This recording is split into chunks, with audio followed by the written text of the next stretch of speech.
Les deux colonels, l'ancien écuyer en chef qui va bientôt partir, du moins Jean-Michel Faure, et puis le nouveau qui arrive, Patrick Tesserin. La passation de pouvoir se fera donc dans 2 jours, je crois, officiellement.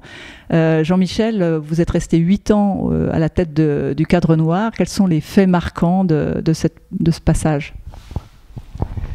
Alors effectivement, je viens de passer 8 ans à la tête du Cadre Noir, c'est un poste prestigieux et surtout je retiendrai que nous avons eu la chance en 2011 que l'équitation de tradition française soit inscrite au patrimoine immatériel de l'UNESCO. Et le Cadre Noir et l'École nationale d'équitation ont porté ce dossier à ce niveau-là, donc nous sommes vraiment très fiers de cette inscription. Tout reste à faire maintenant.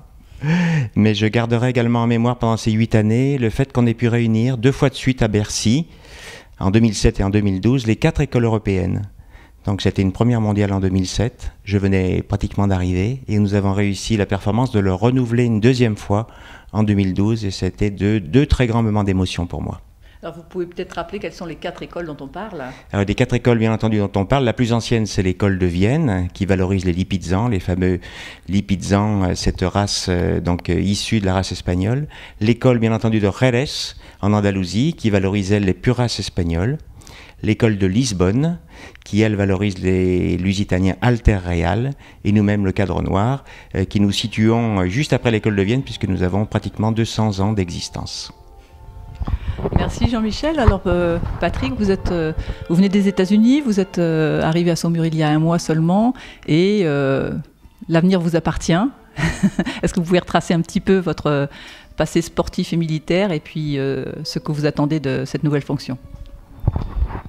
Oui, merci.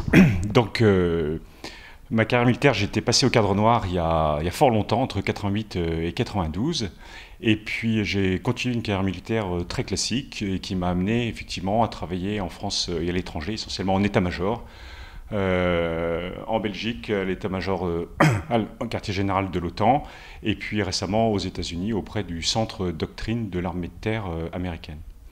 Alors question cheval, depuis 20 ans, j'ai toujours eu 1 ou plusieurs chevaux personnels, et je me suis efforcé de les sortir en dressage, dont mon cheval Sander qui est sorti jusqu'au Grand Prix en France, avant que je parte pour les États-Unis.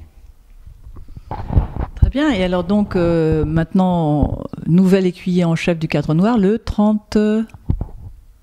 37e. Vous serez le 37e écuyer en chef du Cadre Noir. Quelles sont vos ambitions, vos projets, vos espoirs ? Tout d'abord, je prends ce poste avec une grande fierté, ce poste prestigieux, et avec un grand enthousiasme. Je suis passionné d'équitation, passionné de chevaux depuis que je suis tout petit, et je peux enfin allier mon travail professionnel et puis cette passion. Alors, mon ambition pour le Cadre Noir et au sein de l'IFCE, c'est mon travail d'ailleurs, c'est de m'occuper d'équitation. Le E de IFCE, c'est un peu le rôle de l'écuyer en chef, et c'est à moi donc de faire vivre cela. Est-ce que vous avez d'ores et déjà des projets ou des envies particulières ? J'en ai pas en particulier. Ma passion, ma discipline, c'est le dressage, donc je vais sûrement regarder cette discipline de plus près. Mais mon rôle couvre toutes les disciplines. Et puis, j'allais dire, la compétition du Cadre Noir, ce sont les galas. Qu'on va faire vivre, et le programme de l'année 2015 est déjà bien plein. Est-ce qu'on peut avoir donc quelques informations sur ce programme 2015 ? Le programme 2015 que j'ai en tête, il doit y avoir Bordeaux, il doit y avoir Rouen, peut-être Orange, et puis j'en oublie un début d'année. En sachant que 2014 n'est pas terminé, puisque vous allez aller avec le Cadre Noir, bien entendu, à Montpellier et aussi au Sultanat d'Oman. Voilà, donc les 5 premiers mois, tous les mois, on sera en gala. Très bien, on vous remercie, on vous souhaite surtout bonne chance pour la suite, à l'un comme à l'autre. Merci. Merci.